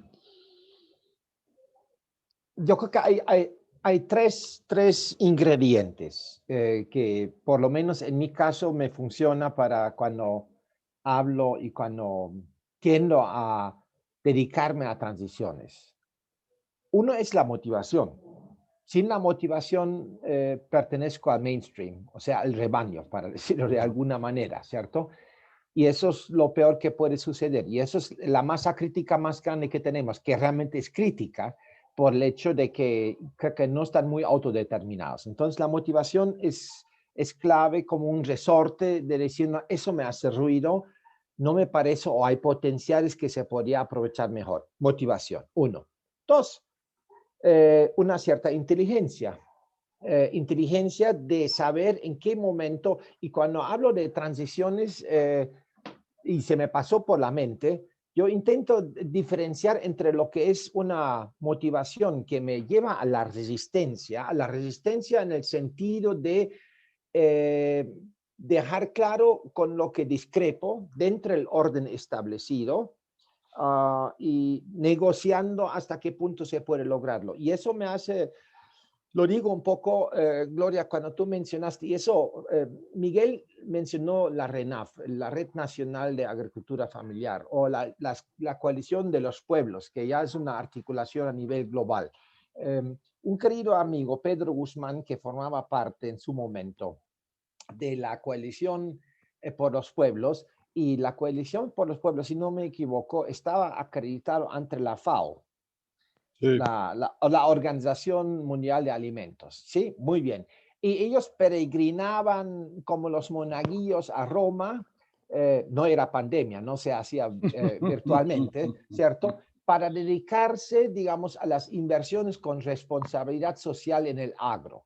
Y después de 3 años yo pregunté a Pedro diciendo, bueno, a ver, entonces a calzón quitado, ¿qué lograron? Y yo lo digo un poco provocativamente, creo que lograron cambiar 3 adjetivos en el documento, ¿cierto? Dicho de otra manera, yo creo que este intento de lograr incidencia política es muy importante, pero, y ahí sí viene la tercera dosis que necesitamos, además de motivación y de inteligencia, es una predisposición de actuar de manera anárquica. Anárquica, ¿qué quiere decir? De poder imaginarse otros órdenes, otras lógicas. Y en la medida en que, si me doy cuenta de que dentro del orden establecido, dentro de los espacios de debate, de diálogo, es poco probable lograr una incidencia contundente, tendré que medir muy bien los esfuerzos que dedico, digamos, a estos espacios, donde al final estoy obligado de aceptar ciertas reglas del juego. Si yo discuto, por ejemplo, el por qué no al extractivismo, pero en el debate rigen las reglas macroeconómicas establecidas, yo este partido lo voy a perder o sí. A menos si haya predisposición por parte de las personas con las que estoy interlocutiendo, o sea, interactuando, para decirlo así, de poder imaginarse otras lógicas económicas, pero como esta predisposición no existe, estoy obligado de discutir dentro de las reglas establecidas. Y por eso digo yo un poco también, se necesita una cierta capacidad anárquica de decir, no, ¿dónde es? Y eso tiene desde mi punto de vista mucho que ver con lo que es incidencia en un nivel más meta, y el otro es cómo lograr construir el cable a tierra al territorio, a lo que es lo local. Y de ahí sí hablo muchas veces entre resistencia y alternativas. No hay una línea decisiva que separa estos dos digamos, áreas de resistencia, resistir y de intentar de cambiar reglas del juego dentro de las reglas establecidas, o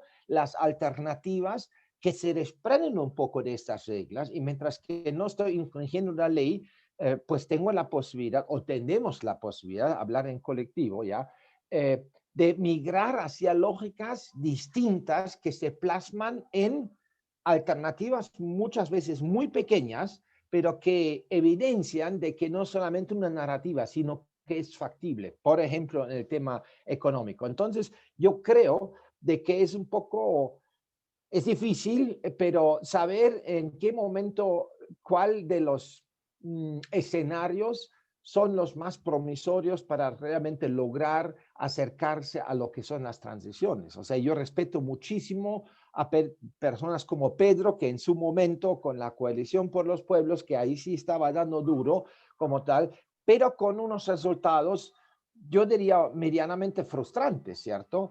O decir, me dedico a esta incidencia, pero sobre todo gasto mi energía en la construcción de alternativas muchas veces en el local, y que posiblemente permiten posteriormente, teniendo esas experiencias. Les doy un ejemplo. Para mí, lo que ha sucedido en las provincias de Guanentá y la segunda provincia en Santander, Miguel me va a ayudar cómo se llama la segunda provincia. Yo escribí ahí una experiencia motivadora en el almanaque que habla de los territorios solidarios, que eso es una palabra muy grande. Inclusive hay un reto tremendo de lo intergeneracional, de cómo traspasar que las jóvenes generaciones realmente perciben lo mismo como las y los pioneros que han levantado ese sentido. Se puede lograr desde lo pequeño proyectarlo a un nivel más jerárquico, ¿sí? Solamente de que ahí por más tarde nos chocamos con el orden establecido. Yo me recuerdo muy bien de que en el caso colombiano se ha intentado sistemáticamente de debilitar la fuerza de estas cooperativas, ¿cierto?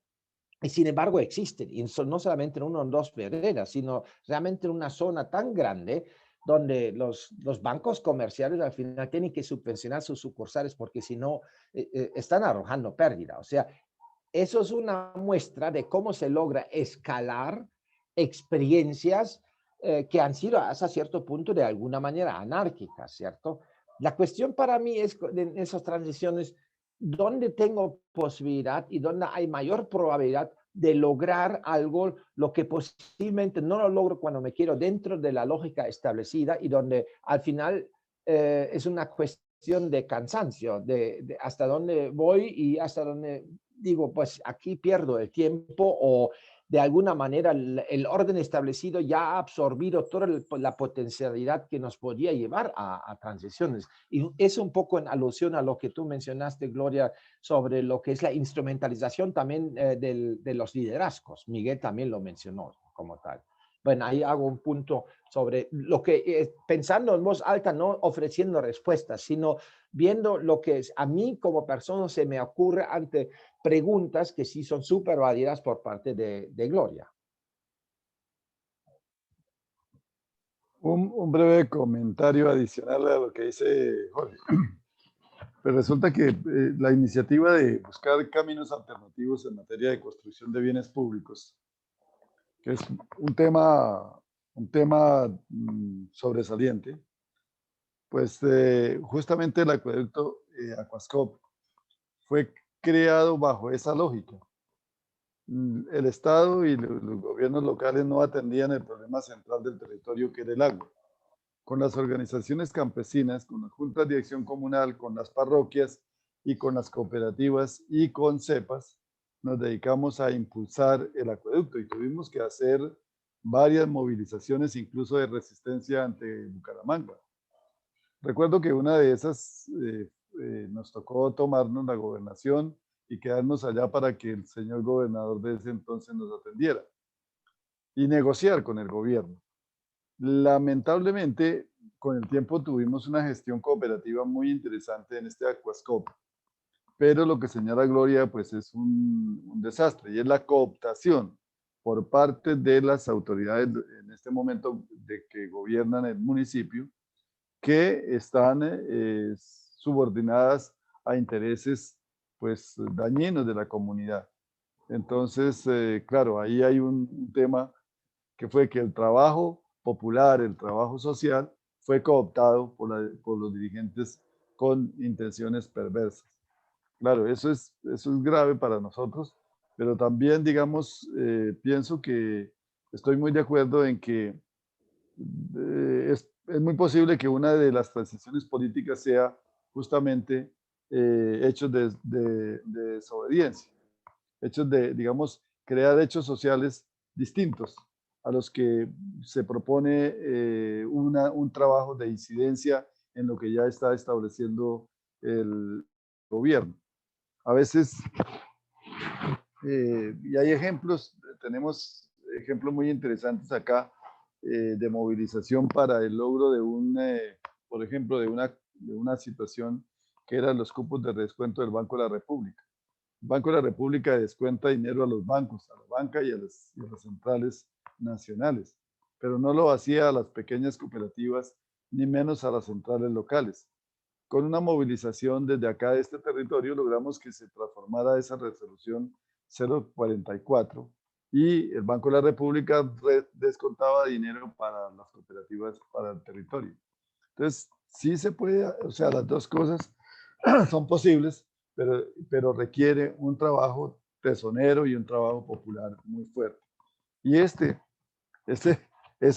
tiene que ver con lo que señalaba Natalia, es decir, cuáles son los elementos de valor y de legitimidad, por dónde yo construyo la legitimidad política. Porque si no hay una construcción de legitimidad social, pues nos vamos a quedar en los estrechos márgenes de la legalidad, y con mucha frecuencia las leyes son inmorales, injustas e inconvenientes. Gracias, Miguel. Les propongo que hacemos una última ronda porque ya el tiempo nos está pisando como tal. Y en esta última ronda les propongo también que pensemos en voz alta de cómo podemos continuar la próxima vez el debate, a menos si siéntense libres también diciendo, no, es que eso va por mal camino, bueno, entonces hay que decirlo como tal. Yo, por lo que escuché y lo que me imagino, cómo podemos seguir tejiendo un poco en esto. Natalia, tú mencionaste eso también, digamos, y las universidades, ¿qué? Entonces, yo podía imaginarme, pero eso es solamente una propuesta y ojalá que me lo rebaten y que lo metan en la licuadora y lo enriquezcan, sería lo siguiente: las diferentes rutas para lograr transiciones y el rol de las universidades en esto. Hagamos la última ronda de los que quieren opinar, por favor, opinen y al final podían decir de qué forma creen que podríamos sacarle el provecho para definir sobre qué vamos a debatir la próxima vez, en lo posible, obviamente no saltando a un tema completamente nuevo, pero si eso fuese también el deseo, ustedes siéntense libre. Adelante.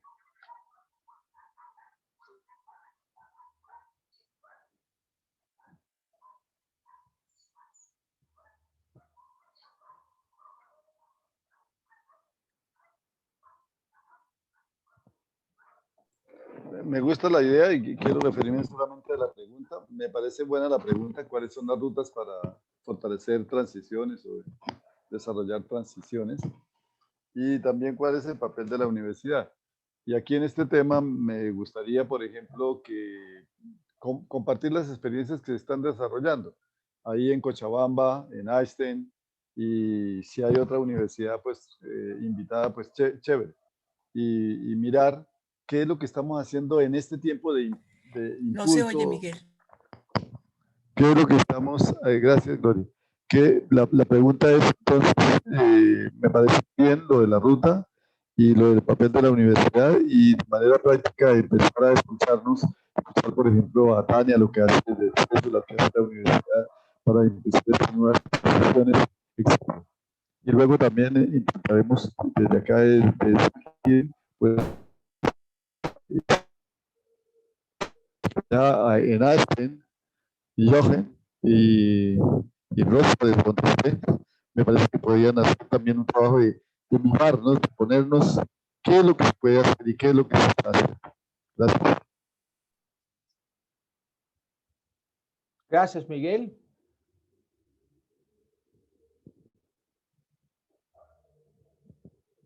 Que dice Tania sobre todo y lo que dice Jochen y Rosa y también Natalia, porque Natalia también ahí todavía, porque ella vino más tarde, no sé si Jochen y Natalia sí se conocen, pero ella ya hizo su doctorado.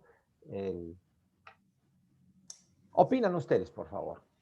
Sí, a ver, yo un poquito sobre las preguntas desafiantes que ha lanzado Gloria.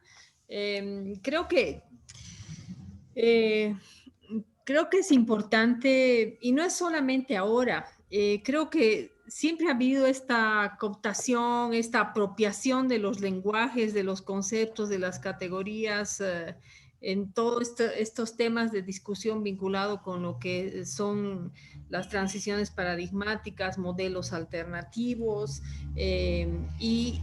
creo que el debate está en términos de precisamente cómo podemos posicionar lo que es en esencia la transformación, la transición. Y creo que estos espacios y otros espacios que generamos de diálogo nos ayuda a entender efectivamente qué estamos entendiendo por transición real, efectiva, y tiene que ver también cómo se evidencia esa transformación, ¿no? Porque muchas veces nos venden como transformación, como transición, pero son falsas soluciones a esta crisis que estamos viviendo, ¿no?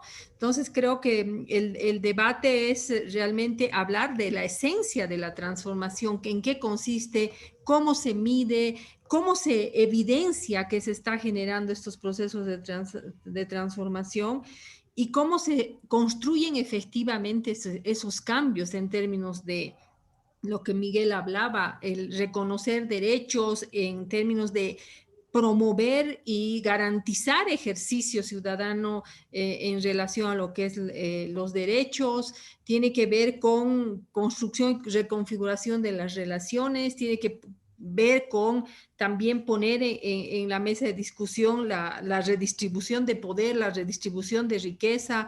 Entonces creo que ese es el desafío efectivamente y no mantener este debate, este diálogo solamente en estos espacios, ¿no? Sino también generar espacios de democratización del diálogo, de socializar estos espacios de diálogo con otros actores, los ciudadanos a pie, posicionar este debate también en la sociedad, ¿no? Creo que ese es el desafío para poder realmente avanzar en términos de transiciones. Y ahí creo que el rol de las universidades también es clave, porque las universidades lo que hacemos es reproducimos estas lógicas, reproducimos estas visiones, estos conceptos, estas categorías, y creo que es esencial y yo me sumo totalmente a ver no solamente qué estamos haciendo como universidad, sino cuáles son los desafíos en términos de generar estos procesos de transformación, de transición paradigmática, cómo estamos generando espacios efectivamente de democratizar la transición, la transformación, de proponer alternativas de medición, de evidenciar los procesos transicionales, ¿no? Y creo que ahí sería muy interesante en un próximo diálogo hablar de estos desafíos de la universidad a partir también de cómo se van generando procesos de generación de conocimiento, de validación del conocimiento, y ahí entra todo lo que es diálogo de saberes, lo que es el desafío de la investigación aplicada efectivamente y demás, ¿no? Gracias.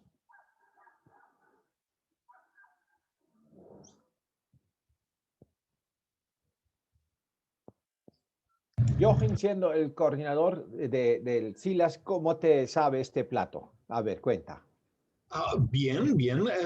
También me parece muy interesante ver el papel de las universidades y de la investigación en norte y sur en términos comparativos. También me parece interesante aclarar un poco como ya ha sido como no un hilo rojo, pero algo que ha aparecido de vez en cuando en la conversación. Me parece interesante pensar un poco sobre esos términos de norte y sur, y porque creo que bueno, para ejemplificarlo, ¿ok?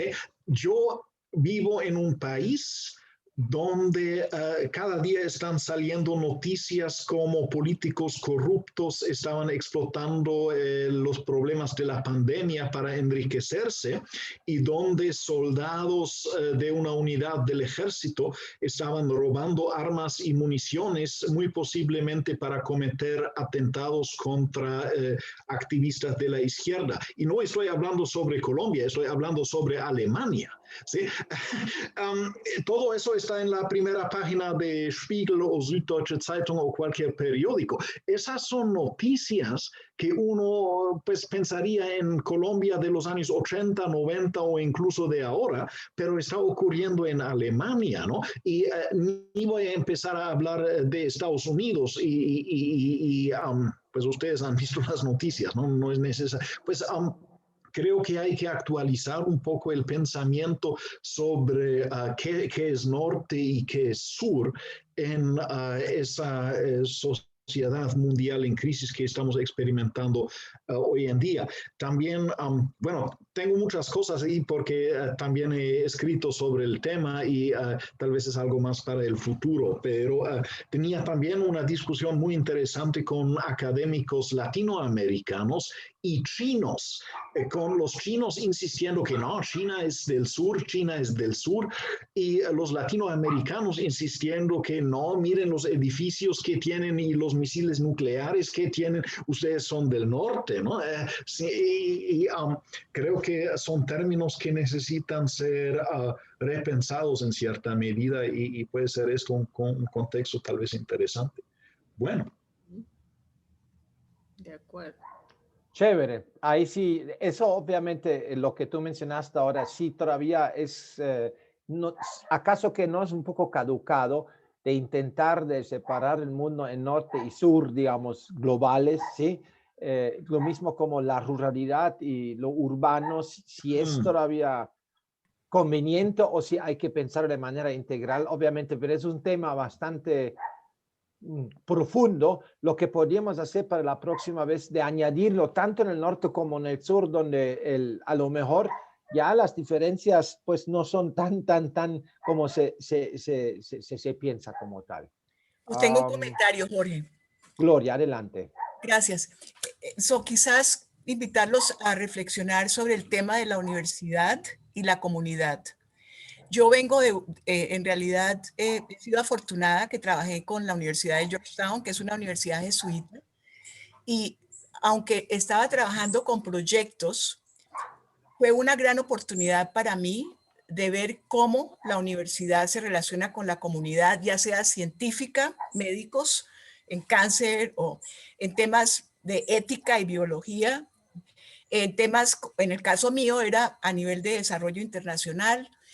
Y los invito porque acabo de hacer esa investigación, Miguel la conoce, creo que la mandé a Jorge, porque este tema, por ejemplo, ustedes los escucho hablar y piensan en profesor, estudiante. Los invito a que se cuestionen eso. Yo vengo quizás porque, y por eso siempre digo, voy muy orientada a la acción. La teoría es importante.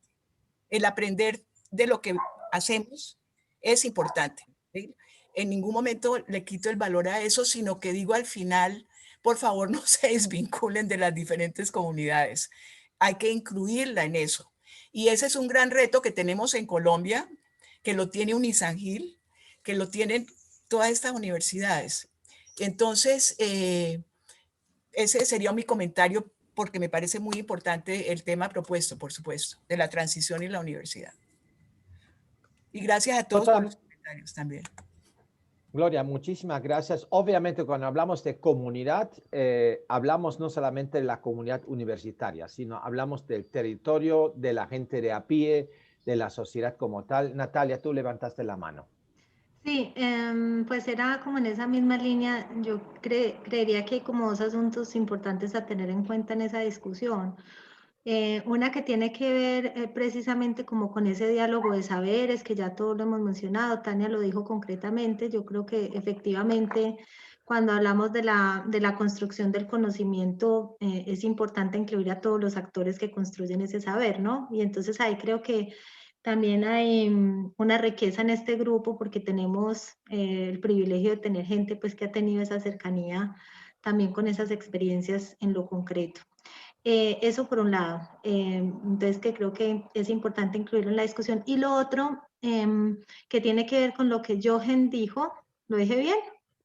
Sí, lo dije bien.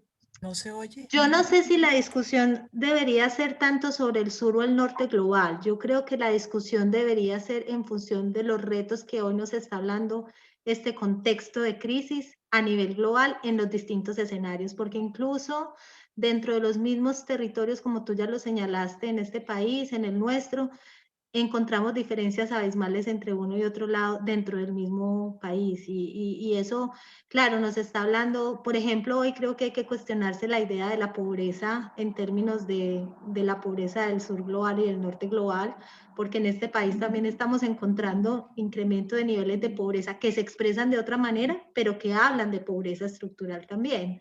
Entonces, no, creo que no sé si la discusión sería más desde ese punto del global, del sur global y el norte global, sino la forma como se expresan estas situaciones de crisis en esos distintos escenarios. Y entonces ahí encontramos el tema de la desigualdad y aquí en Alemania entonces también empecemos a discutir sobre el tema vacunas, solo para dar un ejemplo chiquito, ¿no? O el tema, digamos, de toda la situación económica que está generando para los pequeños empresarios que siguen en una crisis estructural y que van a llegar a pobreza, a una situación de pobreza. Entonces, invitaría a que ese diálogo lo hiciéramos más desde ese lugar. Y ahí quisiera a conectarlo con algo que dijo Miguel ahorita, porque yo sí creo que una cosa que tendríamos que preguntarnos frente a las prácticas, o sea, de cómo responder ante la pregunta que Gloria hizo, es ¿qué nos está pidiendo este nuevo contexto? Porque es que no vamos a volver a lo que había. Eso no va a volver a pasar. O sea, no, yo no sé incluso si vamos a poder regresar a estas formas de articulación y de movilización social que históricamente han tenido en la región y en el país, pues porque las condiciones ya no son las mismas, ¿no? Y el sistema también nos está llevando, por eso yo dije ahorita, tendríamos que preguntarnos cuáles son esas nuevas formas que nos está diciendo esta crisis, que nos está hablando de estas formas de relacionarnos distintas. Yo me cuesta imaginar ahora, Miguel, y eso siempre es una pregunta que me hago, ¿cómo están haciendo ustedes en los territorios para generar los procesos? No se están pudiendo juntar, no están pudiendo salir, pero por otro lado, esta posibilidad de la virtualidad nos conecta desde otro lugar, o sea, tenemos que yo hablaba del tema de la adaptación, pero lo hablaba en términos de esa adaptación intencionada, consciente, crítica, ¿no? De, bueno, esto nos está hablando en escenario, entonces me parece súper la pregunta, pero quisiera poner énfasis en esas categorías que nos ayude a elevar un poco la discusión y el punto de entrada a la discusión. Eso, gracias. A ti, gracias, Natalia. Intenté tomar nota para ver cómo lo comprimimos, pero yo creo que sí lo vamos a lograr. Nadie ha cuestionado, nadie ha dicho, no, ya no más de transición y de transformación, estoy mamado de esto. No, eso no ha sucedido. Entonces, sí, para la próxima vez me quedo también con lo que mencionó Miguel, un poco la propuesta de que las universidades o los que están en las universidades pueden contar un poco lo que están haciendo y lo que se podría inclusive hacer, porque yo sé de que no depende de cada quien que estemos ahora aquí en este grupito, sino más bien las universidades también son medio monstruos, ¿no? De que hasta que empiezan a moverse, pero bueno, a veces hay que ser un poco anárquico, entonces se puede eso también. Espero de que no se aburrieron, estamos ya bastante sobre el tiempo, pero para mí ha sido 2 horas muy bien invertidos, muy enriquecidos, les agradezco. Jochen ya está también en el registro del grupo como tal, ¿cierto? Entonces, de mi parte, les deseo lo mejor. Muchas gracias por el tiempito que han invertido.